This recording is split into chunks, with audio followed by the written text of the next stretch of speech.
Hello and welcome. It's Sylvia here, and this is episode number 6 of my series, Embody Your Truth. And today I have here with me my new friend and colleague, Kelsey De Brusinis. Hope I said it right.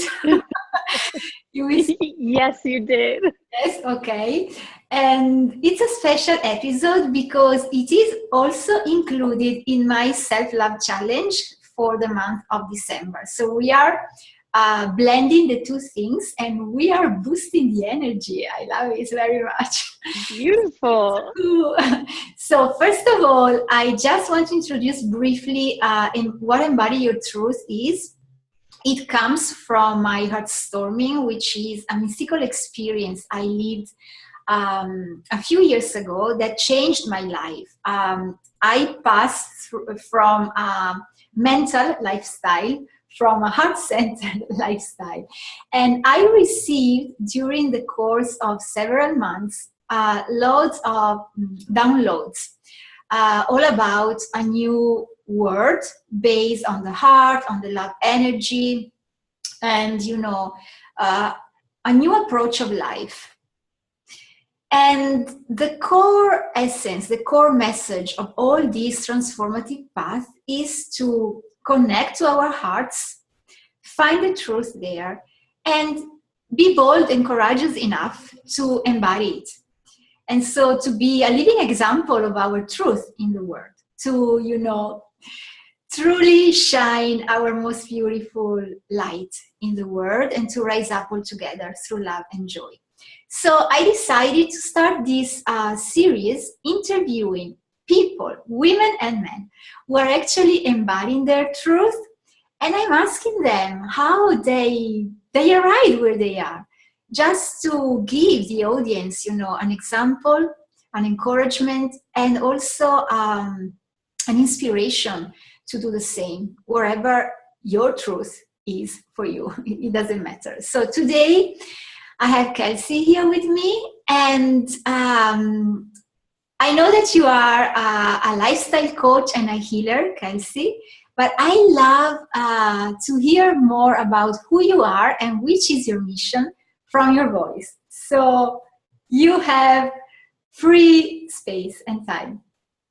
Okay. Thank you so much for having me here. I'm really excited and I love what you're doing as well. So I'm so happy to support it. So yes, as you said, I'm a lifestyle coach and a healer. But really my mission here is to help women to come home to their bodies and to really help women to settle into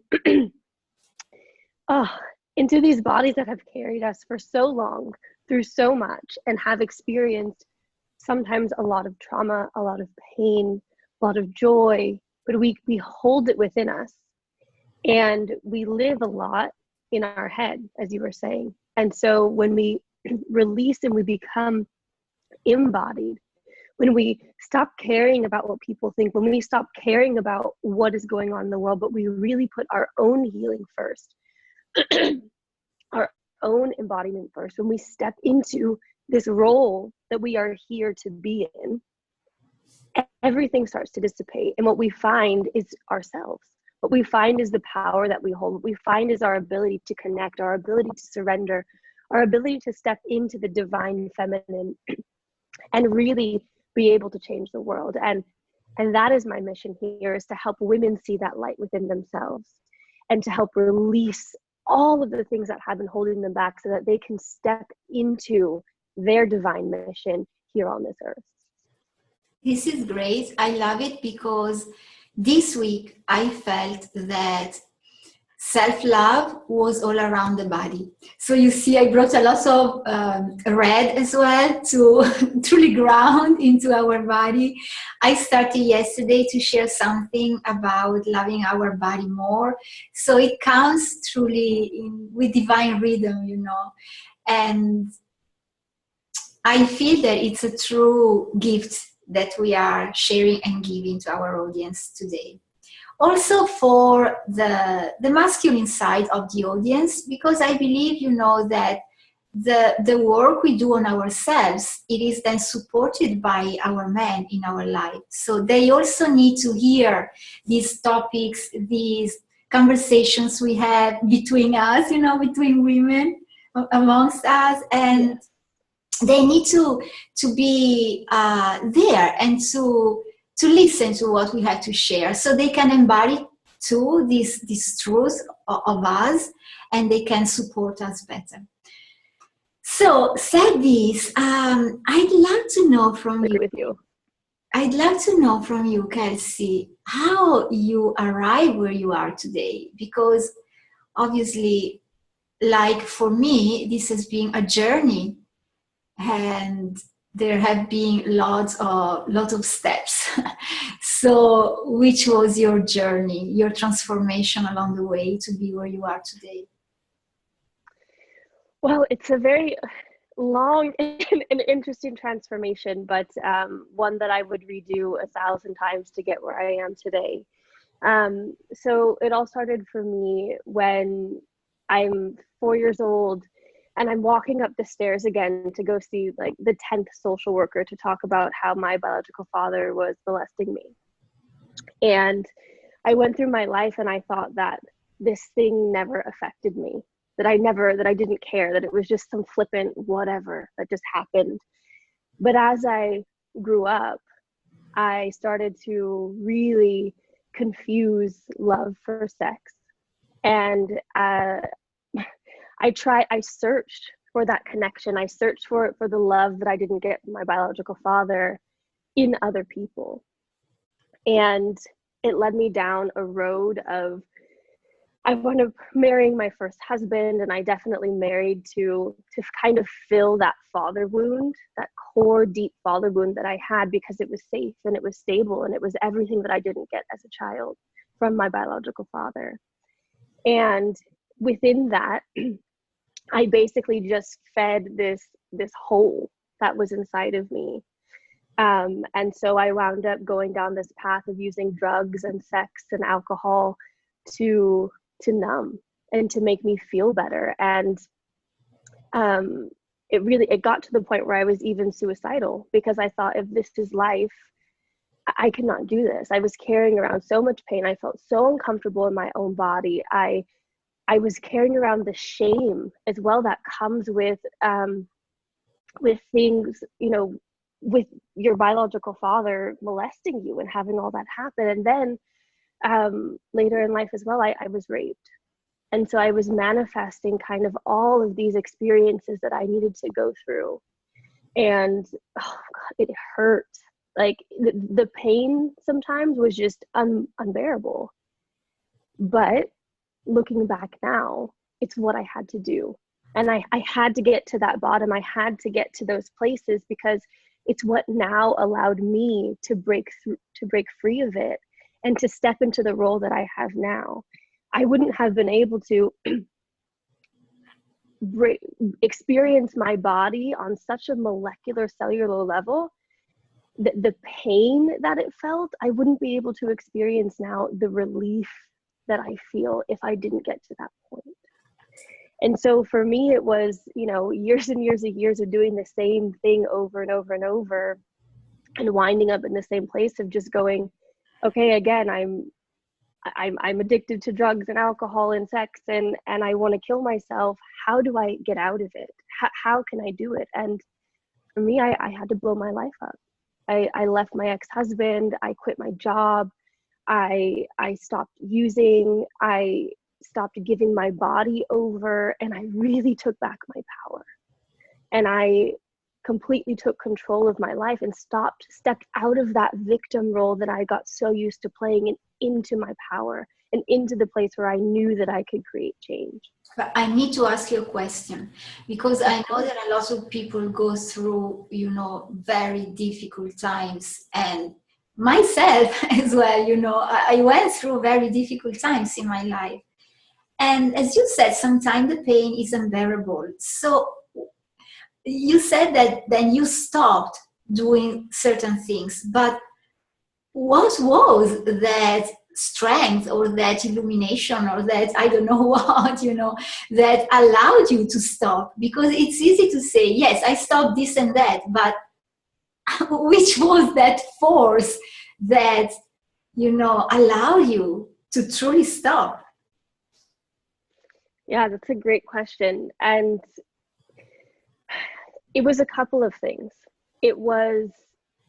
I think it was when I had like my first, well, probably my second big spiritual awakening, where I started to feel the oneness with me, universe, God, source.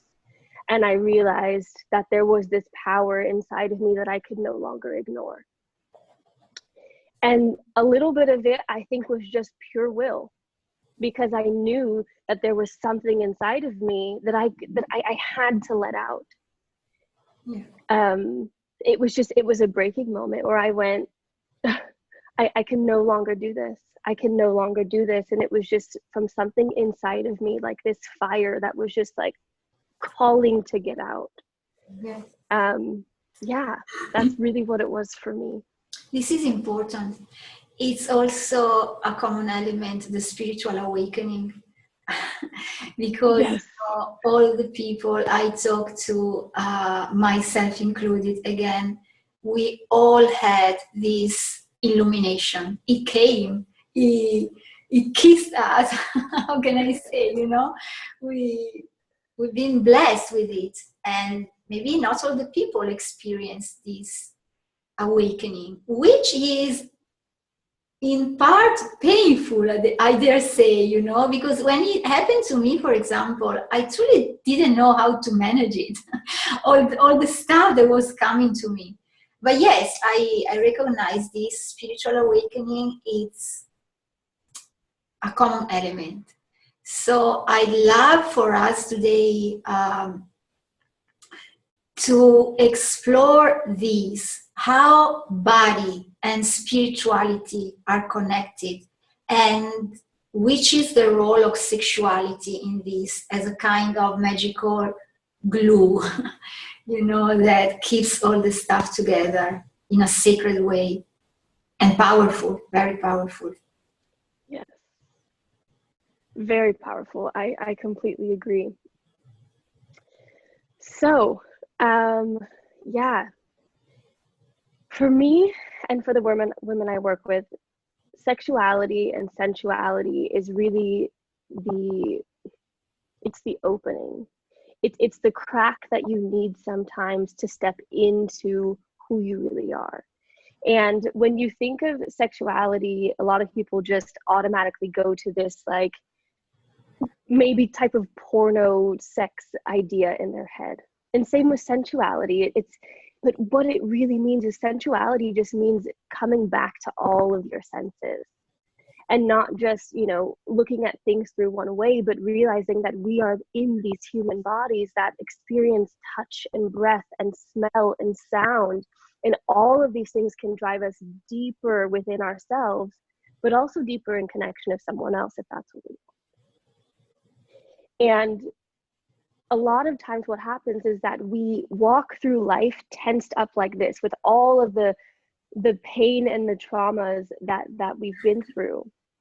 And when we fully can get into a place where we surrender with ourselves, and we can start to experience touch in a different way, we start to experience the power of our sexual energy. I mean, come on, with women, we create babies in our wombs. Like, it is the ultimate creation. And when we can tap into that place, it's when, the heavens open up, and you truly, truly, I think, have a divine connection with you, God, source, everything. Yes, I love it. Yeah. I can feel all the power. You actually brought me back to when I conceived my babies and how I felt when I was pregnant. And it's indeed, I guess it's the most powerful moment of my life. Truly making, I love this verb because it's truly making, you know, you take the matter, you take the cells, blood and water, and You take parts of yourself, my matter, and I mold babies, and then giving birth. So you are bringing me back to my foundations, and because everything comes on purpose, I truly feel the magic in here, the red thread actually, the foundation of everything that bring us back to our power, and for us women, the sacred area. So the sexuality is sacred because it connects us to our purest power, the power of creation. The power of creation. Oh my goodness, I love this so much. So I'd love, Kelsey, to explore with you, how can we embody then our truth through our sexuality? We were talking about giving a title to this exchange of us, truth through sexuality. So how can we embody this truth using the powerful tool of sexuality as women? I love this question. Because so many women do not think, or I think a lot of people don't think, that their sexuality has anything to do with their truth. When the reality is your sexuality is your truth. Because what happens is that we go through life just kind of going a lot of times along with what happens, and you stay quiet. You go, oh gosh, that doesn't really feel good to me, or oh, I would like to actually be touched in this way, or actually that hurts, but you don't speak up. You just kind of stay in this role of, well, I need to do what I need to do in order to be desirable, to make myself lovable, to make myself sexually desirable in a way. And when we start to speak up for ourselves in our sexuality, in our experiences first with ourselves and then with our partners, and tap into that energy, we start to find our truth. We start to find our voices. We start to really figure out who we are and who we want to be. And we no longer can just let the wind kind of take us where it wants to take us. We go, wait, I actually have an opinion, that there is something inside of me here where I put my foot down and I say, this is how I want to experience life. Because it's not just about our sexuality, it's really about everything. Because when we have the courage to stand up for something as vulnerable as our sexuality. Ooh, I've lost your voice. Kelsey. Kelsey. I couldn't hear you anymore. I don't know what happened. Let me see. Oh, can you hear me? Let's see. Kelsey. Whoop. See something? Mm-hmm. No. Oh. So this is a divine sign. Sign. Oh, there you are. See something? Yes, I can hear you now. Oh, okay, you're back. Okay, so just repeat the last part of it.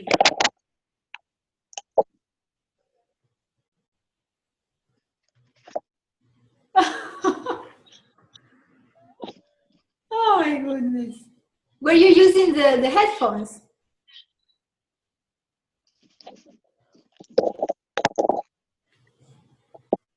Okay.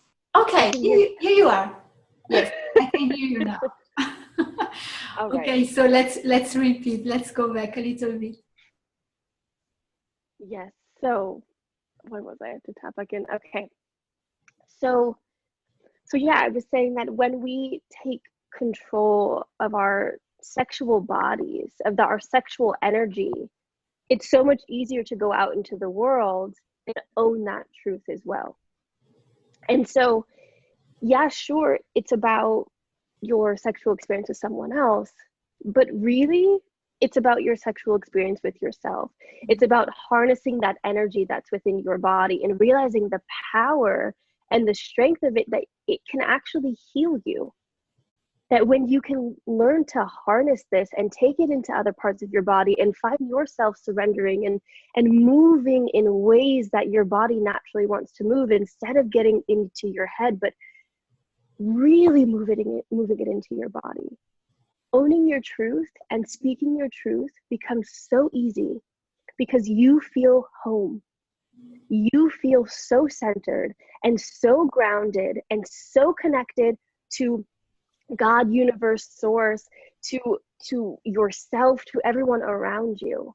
And how it's hard then to get knocked over and to care what people think and to not own your place in this world, because you are stable and you are home. I love it. So, Kelsey, I also know that you are preparing a special event, a masterclass. Would you like to share it with the audience if they want to join you? You know, I shared the link in my Facebook, and I'm going to share it below the video when I post it on YouTube. If you want to say a few words about it so people can join you. Yeah, absolutely. So starting tomorrow until Friday, I have a free masterclass that I'm hosting called the Fuck Fear Masterclass. And this is really about helping women to step into that place that's beyond fear. Because we all experience fear, we all have it. And sometimes it's very real, it's triggers, it's actual danger. But it's how can we move beyond the fear that we actually don't need to let run our lives. And so within this, we're talking about how you can own your identity, how you can own your body, and how you can own your power, and how all three of these things can help you to step into your life and do those things that scare you, and own your truth and speak it and not give a fuck about what anybody thinks. And so, yes, if this sounds good to you, I think, yeah, you shared the link, so definitely be sure to join us. It's going to be really epic. I've been working on it all week, and I'm so excited. Good. I'm happy you could share it here. And before we close, I'm asking you, from your intuitive side, from your, intuitive genius, which is the message that you have for us? What comes out from you, from your truth for us? What do we need to hear from you?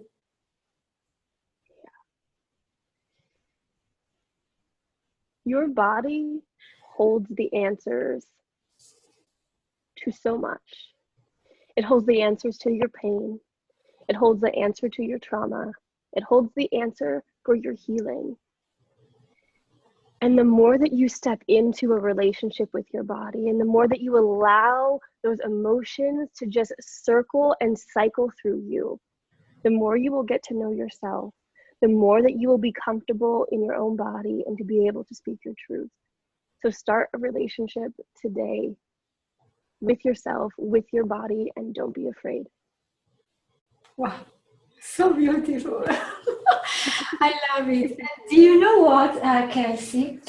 Usually I pick a card from my deck to give, to couple your message with some more divine guidance. But I actually need to go to the other room and get to that. Okay, go get this. Because I don't have it here. So everyone, wait for me 1 second. I'm coming back. I move this and I'm coming back. Coming. All right. No worries.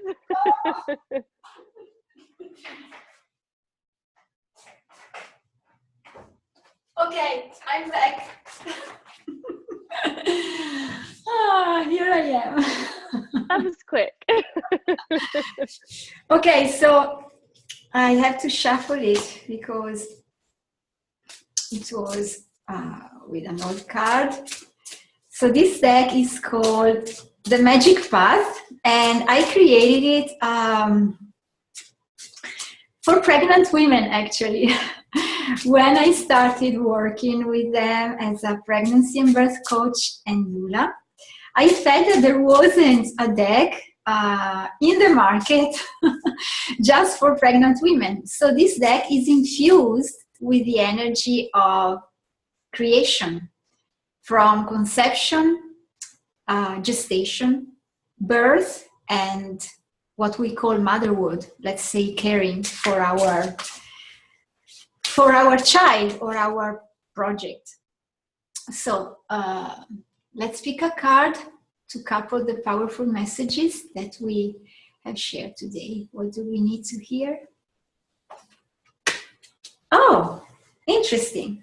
So with all this orange, red energy, an indigo card showed up. It's this one. Let me put it here.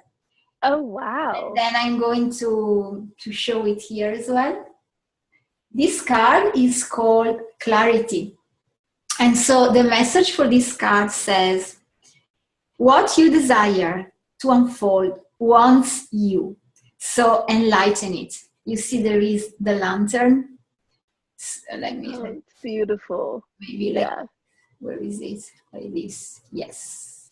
So it's about connecting with our desires, as we talk about desires, connecting on a deeper level with them and clarifying what they are. As you said, when we speak our truth, before to speak, we need to know what it is. Otherwise, which words can we use, you know? So I feel that the important topic to share here is to connect profoundly with what we desire, because the more we connect, the more we nurture that relationship that you just said, let's starting it today. The more we nurture it and we give oxygen and time and space and love to it, the more we can get clear about what is our truth. And so by, speaking it, so by getting clear about what it is, then it can come to us. And it's about opening to receiving more than, like constricting to go towards the desires. It's about leaning back, opening up, becoming softer, and receiving our truth, receiving the clarity, receiving the light, being in the light. And I also love that it's an indigo card. So it's about the third eye chakra. So what can help us to become clear? It's also the vision.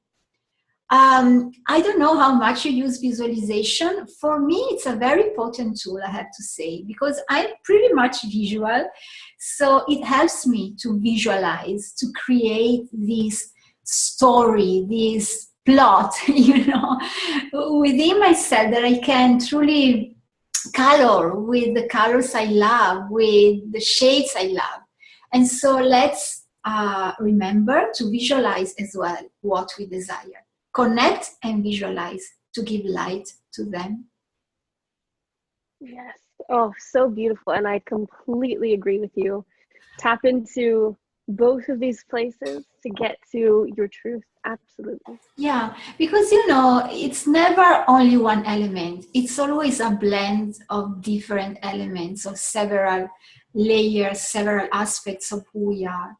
So yes, it's 11:11 in my computer. Mine too. So I guess this is the perfect time to magically wrap up this exchange, Kelsey. I thank you so much for your wisdom, for your sensual wisdom. And I hope to connect to you soon, also in person. I'm truly looking forward, to meeting you in person. And I remind our audience to join your masterclass, to visit my Heartstorming page as well. We have a special year all this month long during the SelfLove Challenge. And thank you for being here, for watching us, and I see you next time. Of course. Thank you so much for having me, and looking forward to meeting you in person too. Thank you. Thank you, Kelsey. All right. Bye.